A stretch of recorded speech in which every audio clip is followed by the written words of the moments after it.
Tiene la amabilidad de acercarse hasta nuestro estudio Pablo Collins, quien es director del INALI, el Instituto Nacional de Limnología, una entidad que obviamente entiende y que tiene bastante trayectoria en esto de entender el comportamiento del río, de sus cuestiones, no solo del río, sino también de todo lo que hay justamente en los lechos del agua. Y en este caso, hablando de mortandad de peces, pero también quizás de algunos otros procesos, vamos a hablar con el Pablo. Bienvenido, buenas noches. Bueno, y vamos a ver qué podemos sacar como conclusión de esto, si es que se puede sacar alguna conclusión. Bueno, muchísimas gracias por invitarme y bueno, el agradecido soy yo, el estar acá y poder contar un poquito lo que uno entiende de lo que está pasando en nuestro ambiente, en nuestros ríos. Es más complejo, exactamente, es, como les decía, es una cuestión ya de ambiente, no es solamente de ríos, es algo un poco más complejo lo que está ocurriendo. Sí, es complejo, es una cuestión de ambiente. Y no solo a la provincia de Santa Fe ni la región del litoral, sino a toda la cuenca de La Plata, la cuenca del Paraná, a todas las cuencas que están en América del Sur. Es una realidad en que estas grandes cuencas estamos atravesando un periodo que no se había visto desde hace muchísimo. ¿3 años llevamos ya con bajante de ríos? Y un poco más de 3 años. Hay que sacarlas bien las cuentas y quizás sea un poco más de 3 años. Y a eso nosotros nos referimos de esta bajante, que los niveles son menores a los que históricamente deberían tener. Estamos en aguas bajas, claramente. Aguas bajas, pero nuestras aguas bajas teóricamente es en invierno. Y estamos encima más bajo que las aguas bajas, entonces es una situación compleja. ¿Qué pasa en el río? ¿Qué pasa en los espejos de agua cuando se enfrentan estos procesos? ¿O también nos estamos enfrentando a algo tan inédito que se va viendo sobre la marcha que está pasando?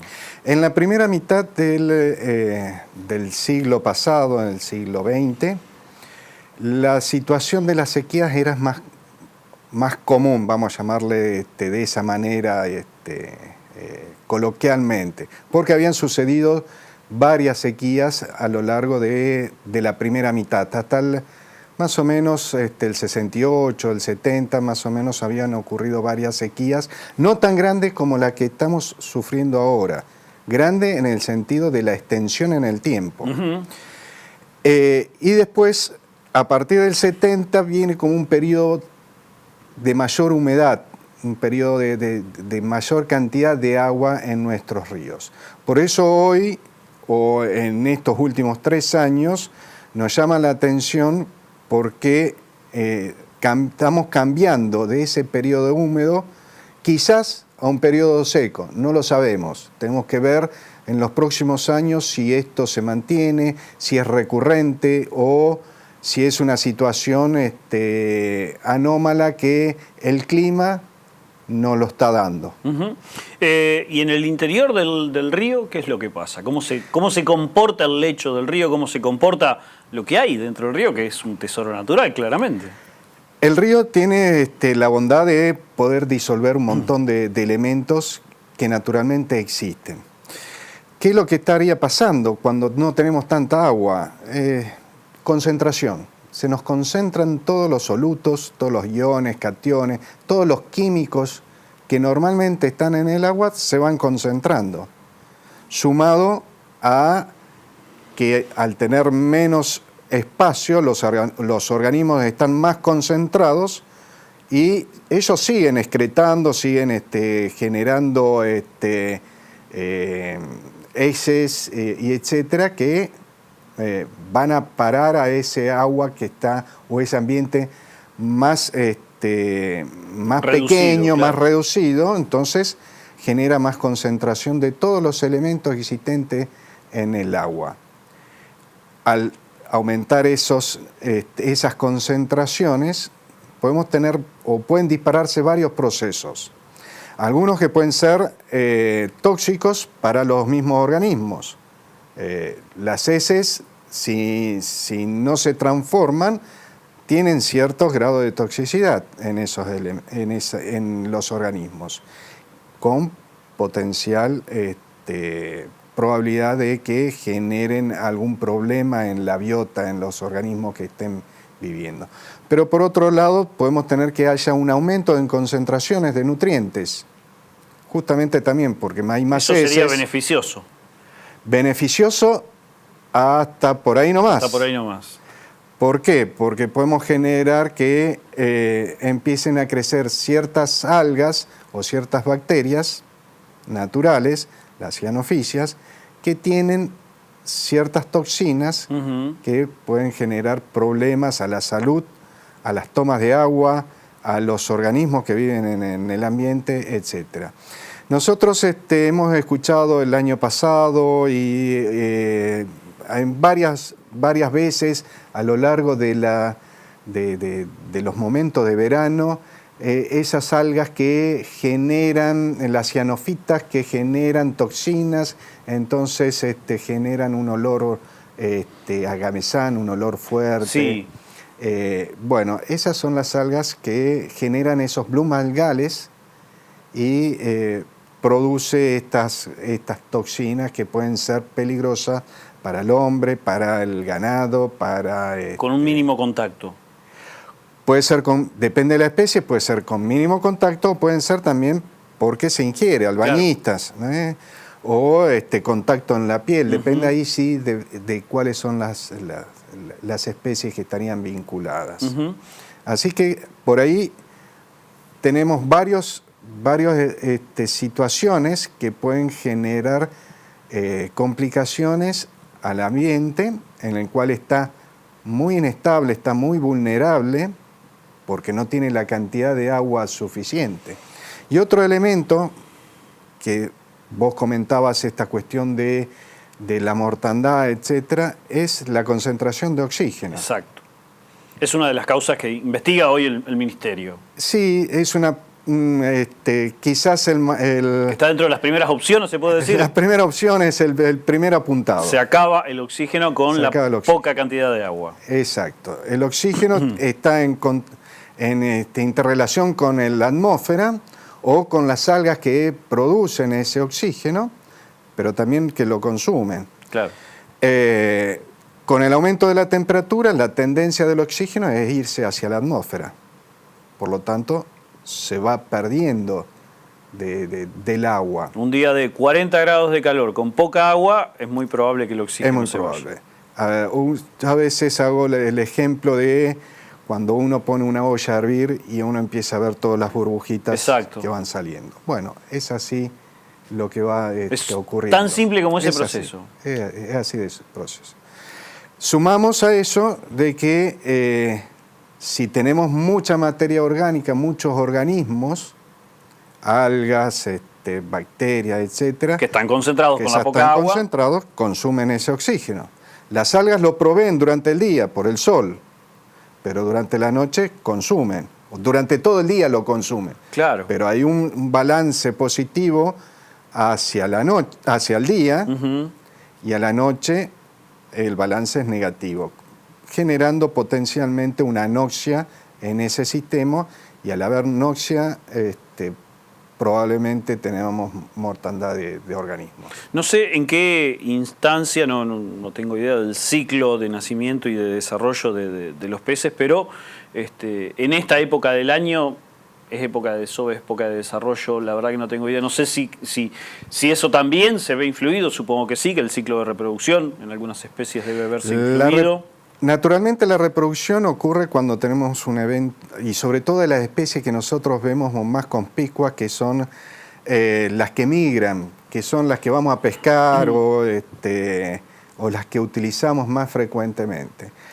Esas normalmente cuando crece el río migran hacia aguas arriba y se reproducen y desovan, y los alevines comienzan a bajar con esa mayor cantidad de agua.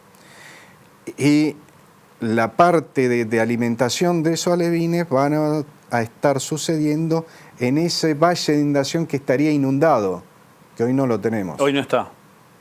Entonces, en los próximos años vamos a tener complicaciones también en relación a eso. A escasez de población de peces, básicamente.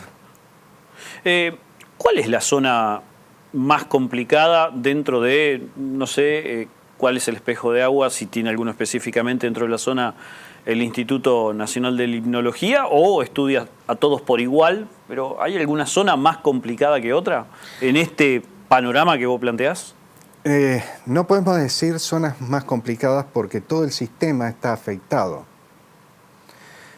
Lo que podemos observar es que aquellos ambientes que están más cercanos al cauce principal del río Paraná tienen un poquito más de reserva. En algunos casos pueden no estar completamente secos, la laguna Setúbal. Claro. Más allá de los bancos de arena que se ven y todo lo demás, el espejo de agua sigue estando. Tiene agua. Y otros en las que están en las islas de nuestro valle de inundación, que perdieron la conexión con ese río, con el secundario, con el principal, nos encontramos con que esos sistemas están secos. Salvo algunas muy, muy grandes, como la del Coronda, que todavía permanecen con algún poco de agua. Los otros ambientes muy complicados son los que están hacia el interior, estas lagunas que estamos viendo y que... Laguna del Plata de Beri Pintado, que era el ejemplo de las últimas horas. Que la carga de agua principalmente es por lluvia. Al no llover, claro. Y hay más evaporación por la temperatura y no le ingresa agua, nos encontramos que el espejo de agua se va achicando y siendo cada vez más vulnerable a cualquier estrés que le pueda estar ocurriendo. Están en un nivel de estrés que cualquier condición extra de lo que esté ocurriendo les afecta. Agrava. Es como nos pasa a nosotros. Nosotros estamos estresados y nos agarra una enfermedad mínima y nos deja planchados. Pero ahora, si estamos en buenas condiciones de salud y nos quiere agarrar una enfermedad, tenemos las suficientes herramientas o defensas para llevar adelante esa enfermedad sin mayor riesgo, ¿no? Se me ocurre ahí hacer dos preguntas. Entonces, nosotros como pobladores de esa zona, como habitantes de distintos lugares con los que estamos directa o indirectamente ligados a espejos de agua, Santa Fe es innegable que en algún punto cualquier santafesino o santafesina está ligado a la vida en el río. ¿Qué podemos hacer? ¿Cómo podemos acompañar este proceso que no sea solo observando? Yo insisto en la cuestión de la limpieza. La ciudad genera muchos contaminantes. Contaminantes plásticos, papeles, botellas. En nuestras casas también generamos muchos contaminantes, insecticida, lavamos, tomamos medicamentos, algunos con necesidad, otros sin necesidad. Todo eso va a parar al río. Entonces lo que lo que yo hago mucho hincapié en la cuestión de uso responsable de todos los elementos que la sociedad o el bien uso que uno tiene que hacer de aquellas mejoras que el consumo nos da. Lo innecesario que trate de no tener lugar en nuestra vida. Exacto. Si no es necesario, no lo haga. Si va a tirar una botella, no la tires. Si va un perro en la calle y levanta la caca, así llanamente. Sí. Pues todo eso, a ver, hoy quizás llueve, quizás no llueva. Y va a ir a parar todo lo que acumuló la ciudad en esta lluvia, claro, con los pluviales. Va a ir a parar al río.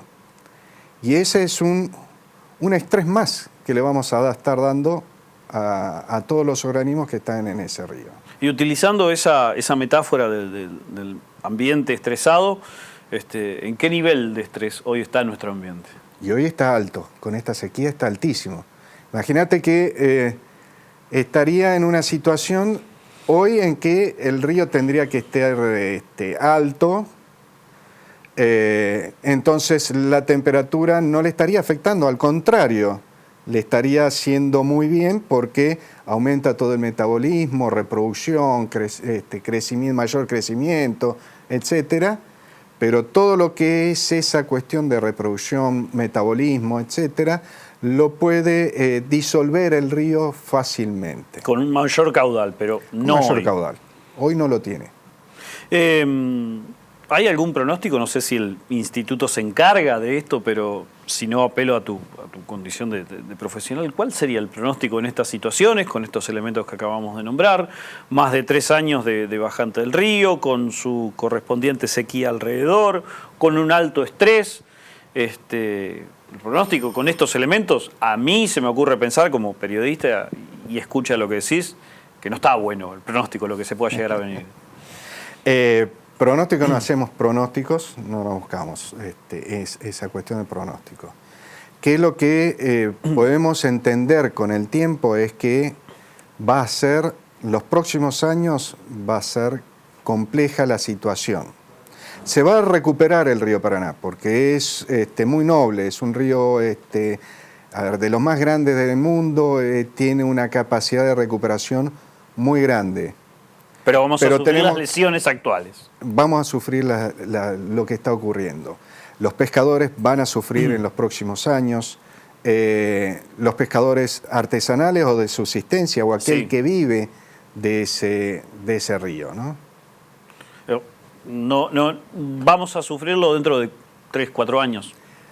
Lo vamos a estar sufriendo en este periodo, pero va a seguir ese periodo 3, 4 años de sufrimiento. Sí. El río Paraná, como vos decís, es uno de los más grandes del mundo, de América Latina claramente lo es, pero ¿hay organismos o no organismos? Si no hay cuencas que puedan llegar a compararse en cuanto a experiencias. Digo, ¿ha pasado esto que está pasando aquí con procesos similares en Europa o en África o en Asia? Más allá de que no se pueda comparar, para mí es incomparable de acuerdo a los ambientes, pero ¿se pueden utilizar antecedentes de otros lugares como para decir puede pasar esto o va a ir desarrollándose de tal manera este proceso?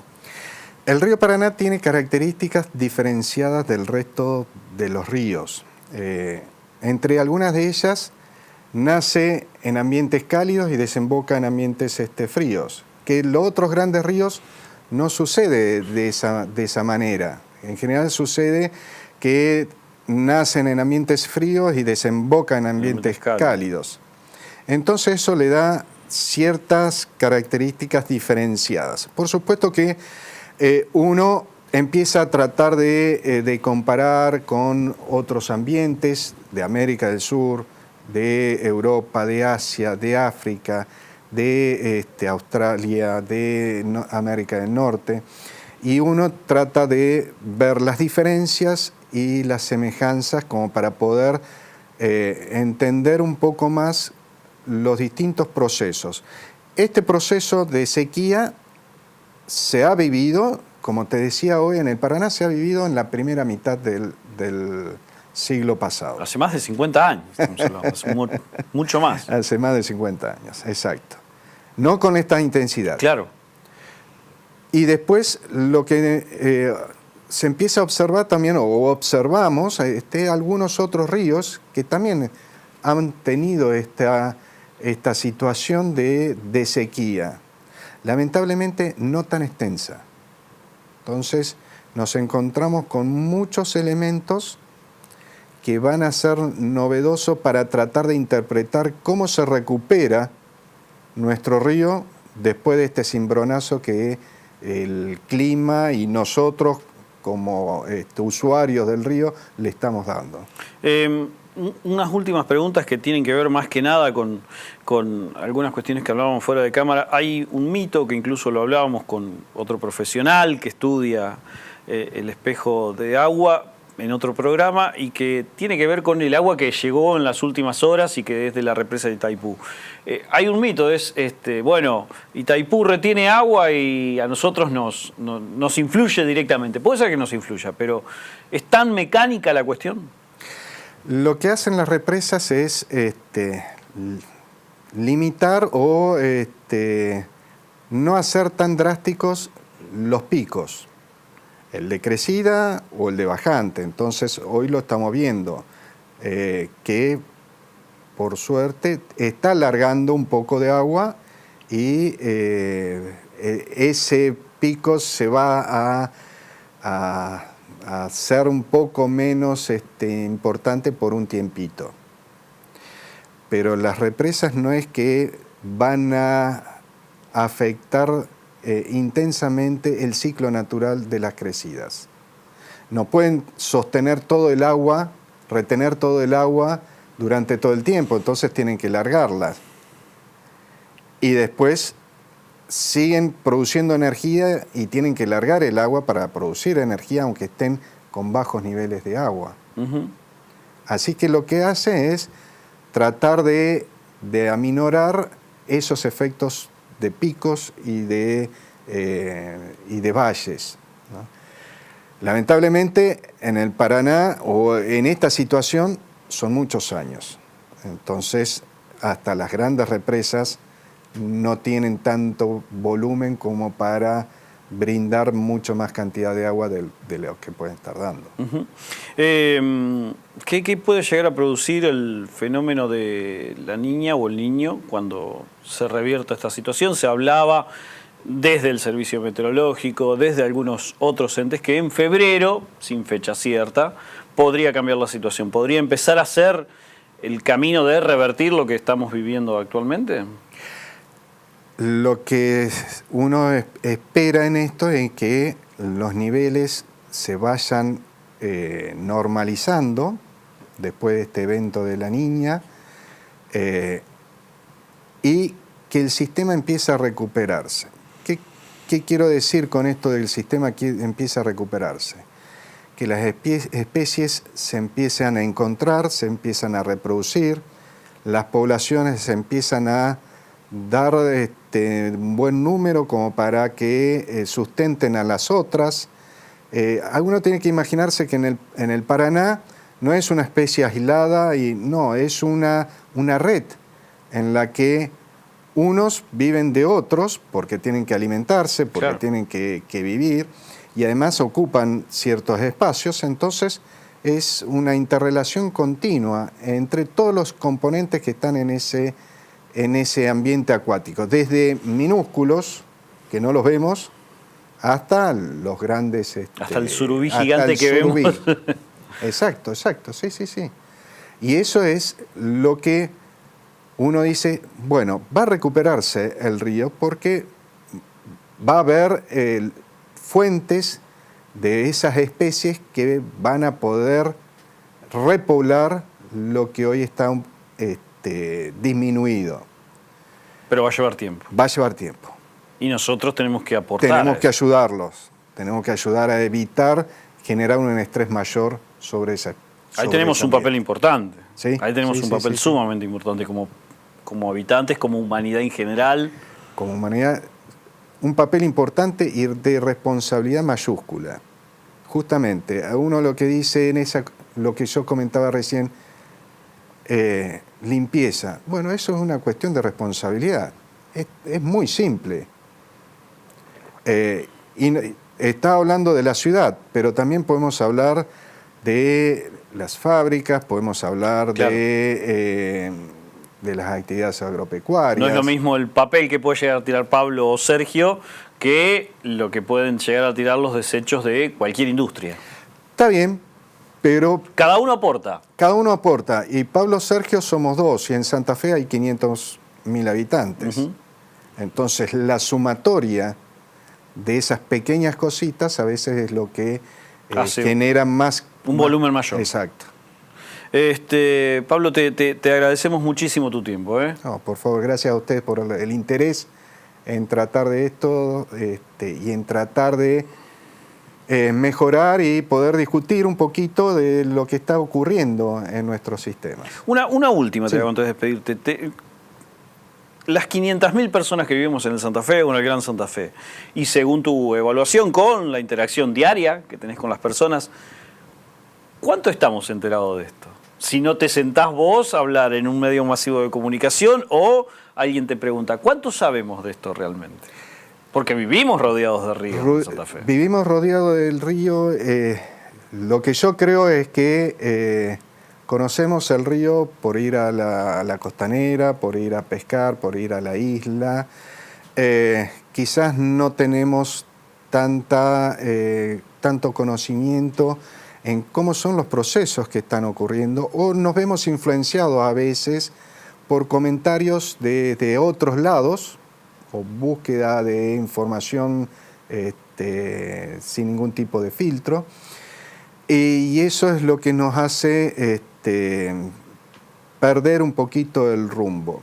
Allá en el 2003, cuando ocurrió lo del río Salado, uno de los grandes problemas, o que en su momento yo pedía que la sociedad tiene que estar informada, porque nosotros vivimos en un ambiente en el que hay riesgos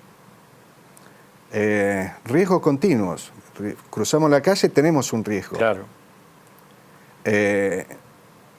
Comemos y tenemos un riesgo de que pueda estar mal estado esa comida. Entonces tenemos que estar informados y tenemos que saber que existen riesgos en nuestro sistema.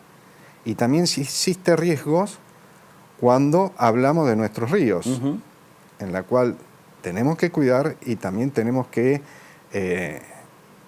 ver que nosotros generamos riesgos a nuestro ambiente, lo estresamos, y también el ambiente puede redundar generar en eso para a nosotros de esos riesgos. Muchas gracias, Pablo. Gracias a ustedes.